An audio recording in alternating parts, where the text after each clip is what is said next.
નવરાત્રીના પર્વને લઈને સુરત સિવિલ હોસ્પિટલ સજ્જ બની છે। તમામ પ્રકારની ઘટનાઓને પહોંચી વળવા માટે તંત્ર દ્વારા તૈયારીઓ કરી દેવામાં આવી છે। નવરાત્રિનો પાવન પર્વ શરૂ થઈ ગયો છે। આજે નવરાત્રિનો બીજો દિવસ છે। તેમજ 9 દિવસ સુધી ખેલૈયાઓ ગરબા રમવા માટે તૈયાર છે।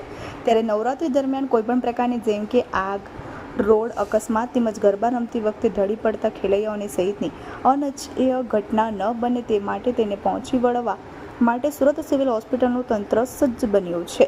સુરત સિવિલ હોસ્પિટલમાં આમ તો 24/7 બધી જ જાતની ઇમરજન્સીઓને મેનેજ કરવા માટે સંપૂર્ણ સુવિધાઓ છે અને એમાં ખાસ કરીને વિશેષ કરીને અત્યારે જે નવરાત્રિનું પર્વ આજથી ચાલુ થયું છે એના માટે પણ નવરાત્રિને લાગતા વળગતા જેટલે પણ કોઈ પણ જાતની ઇમરજન્સી હોય 24/7 અહીંયા બધી જ સુવિધાઓ ઉપલબ્ધ છે।